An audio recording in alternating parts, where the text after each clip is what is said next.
Հայաստանի քաղաքական դաշտը ավերակի է նման, որի բոլոր դերակատարները հեղինակազրկվել են։ Փշրված ուժը հնարավոր չի նորից կպցնել։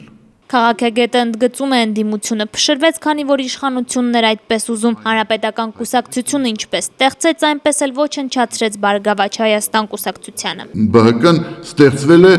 որպես երկիշխանական քաղաքական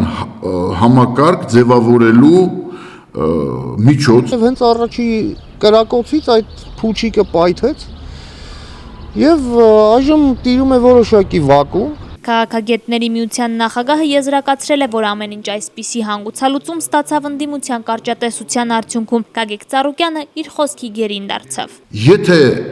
Գագիկ Ծառուկյանի կողքին լիներ գեթ մեկ իրեն դվիրված և խելացի մարդ, նա նրան կառաջարկեր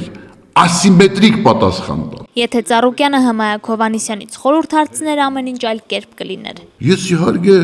նրան կառաջարկեի այնպիսի դեղատոմս, որ նա այդ բարդ իրավիճակից կարողանար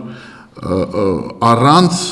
կորուստների և դիմազրկման դուրս գալ։ Ըստ Հմայակ Հովհաննիսյանի դեղատոմսի Ծառուկյանը որոշում կայացնելուց առաջ պետք է խորհրդակցեր իր ընտրողների հետ, մինչդեռ այսօր նա միայն զոհ է։ Գագիկ Ծառուկյանին դեմ տվեցին թե եռյակի թիմագիծները, թե իր կուսակցության,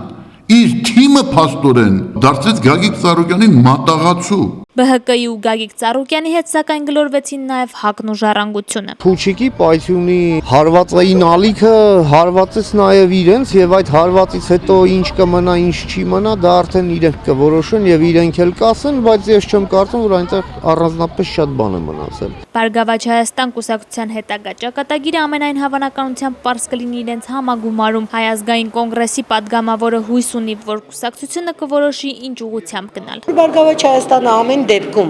արդեն իսկ կայացած քաղաքական ուժ է, նրա տեղը ոչ մեկն այսօր դաշտում չի կարող զբաղեցնել։ Քաղաքացիները ընդդիմության մասին չեն խոսում, վերջին զարգացումները շատերին հիասթափեցրել են։ Ընդդիմությանը խեղդեցին, կորցրին գնաց։ ԲՀԿ-ի մեջ կկոտրելով էլ